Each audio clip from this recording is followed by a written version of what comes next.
കാലവർഷത്തിലെ ശക്തമായ കടലാക്രമണത്തിൽ തീരപ്രദേശത്ത് തകർന്ന വീടുകൾ നിരവധിയാണ്. ഇന്നും അതേ വീടുകളിൽ സുരക്ഷിതമല്ലാതെ ജീവിക്കുന്നവരുണ്ട്. അത് ഒരു വലിയ വിഭാഗം ആ രീതിയിൽ തന്നെയാണ്. തിരുവനന്തപുരത്തിന്റെ തീരപ്രദേശമായ കൊച്ചുതോപ്പിലുള്ളവർക്കും പറയാനുള്ളത് ഇതേ അനുഭവമാണ്. കയറിക്കിടക്കാൻ ഇന്നും വീടില്ല, അർഹമായ നഷ്ടപരിഹാരവും ലഭിച്ചില്ല. ഇനി ആനുകൂല്യങ്ങൾക്കായി ആർക്ക് പരാതി കൊടുക്കണം എന്നാണ് ഇവിടെയുള്ളവർ ചോദിക്കുന്നത്.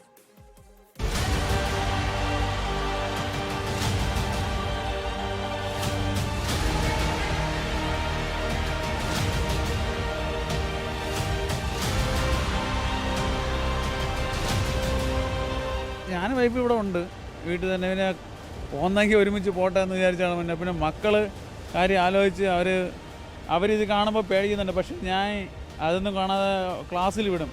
എനിക്കിനി സഹിക്കാൻ പറ്റുന്നില്ല, ഒന്നുമില്ല. 3 മാസം മുൻപേ മഴ തകർത്തു പെയ്യുന്ന സമയം കടലീ മുറ്റത്തോളം എത്തും.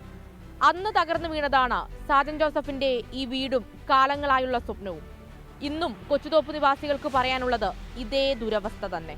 3 മാസം മുന്നേ സാജൻ ജോസഫ് പറഞ്ഞത് തന്നെയാണ് ഇന്നും ആവർത്തിക്കുന്നത്. അന്നുള്ളതിനേക്കാൾ വീടിന്റെ പകുതിയിലധികം ഭാഗവും തകർന്നിട്ടുണ്ട്. മക്കളെയും കൊണ്ട് കയറി കിടക്കാനിടമില്ല. സുരക്ഷിതമായി ജീവിക്കണം. കടലിറങ്ങിയത് മാത്രമാണ് ഏക ആശ്വാസം. കടലിപ്പോൾ ശാന്തമായിട്ടുണ്ട്.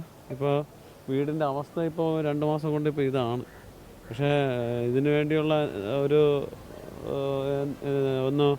ഒന്ന് മാറ്റിപ്പാർപ്പിക്കുക ഒന്നും ഇവിടെ ഉണ്ടായിട്ടില്ല.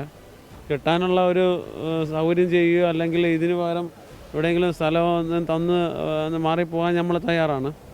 പക്ഷെ അതിന് എന്തെങ്കിലും ഒരു സഹായം ചെയ്തിരുന്നെങ്കിൽ വലിയ ഉപകാരമായിരുന്നു തന്നെ. പ്രദേശത്ത് കടൽഭിത്തി നിർമ്മാണം ഇപ്പോൾ പുരോഗമിക്കുന്നു.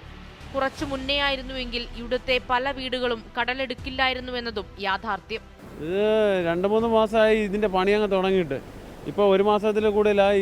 ഇതാണ് ഇവിടുത്തെ അവസ്ഥ. അവിടെ ഇതൊന്നും ആരും തിരിഞ്ഞു നോക്കുന്നില്ല. ഇതാണ് അവിടെയാണ് മുട്ടിക്കാനുള്ളത്.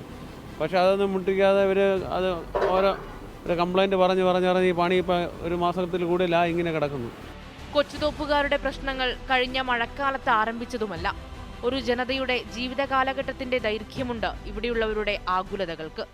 ആ സമയം ഉണ്ടായിരുന്ന ഒരു പരിഹാരം സർക്കാർ ചെയ്തിരുന്നുവെങ്കിൽ എത്രയോ കുടുംബങ്ങൾ, അതായത് ഇപ്പം ഞങ്ങളിപ്പോൾ ഒറ്റ തിരിഞ്ഞ് താമസിക്കും പോലെയാണ്. ഞങ്ങളുടെ കൂടെ ഉണ്ടായിരുന്ന ഈ നമ്മുടെ സഹോദരങ്ങളെപ്പോലെ കഴിഞ്ഞിരുന്ന മത്സ്യബന്ധനവുമായിട്ട് ബന്ധപ്പെട്ട ആൾക്കാർ ഇപ്പോൾ പല സ്ഥലങ്ങളിൽ ഒറ്റ തിരിഞ്ഞ് ജീവിക്കുന്നു. അത് കാണുമ്പോൾ തന്നെ നമുക്കൊരു വിഷമമാണ്. എത്ര കാലം വീടിനു പുറകിലുള്ള താൽക്കാലിക ഷെഡിൽ കഴിയേണ്ടി വരുമെന്ന് സാജൻ ജോസഫിന് അറിയില്ല. ഉറക്കമില്ലാതായിട്ട് കാലങ്ങളാകുന്നു. സുരക്ഷിതമായ സ്ഥലം ലഭിക്കുമെങ്കിൽ മാറി താമസിക്കാനും തയ്യാറാണ്. പക്ഷേ അധികൃതർ അന്വേഷിക്കാൻ പോലും തയ്യാറാകുന്നില്ലെന്നും ഈ മനുഷ്യൻ പരാതിയായി പറയുന്നു.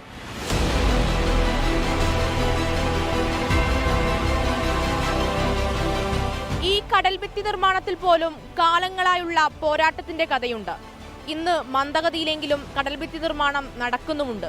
പക്ഷേ സുരക്ഷിതമായി കയറി കിടക്കാൻ ഒരിടം അതെപ്പോഴുണ്ടാകുമെന്ന ചോദ്യത്തിന് മാത്രം ഉത്തരമില്ല.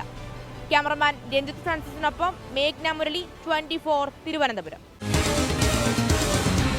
പൊതുജനം കഴുതയല്ല സാർ. ലോകത്തെവിടെയായാലും ഏത് സമയത്തും 24 വാർത്തകളും ഓഗ്മെന്റഡ് റിയാലിറ്റി പാക്കേജുകളും എക്സ്പ്ലെയിനറുകളും വിശദമായി കാണാൻ ഞങ്ങളുടെ യൂട്യൂബ് ചാനൽ നിങ്ങൾക്ക് സബ്സ്ക്രൈബ് ചെയ്യാം.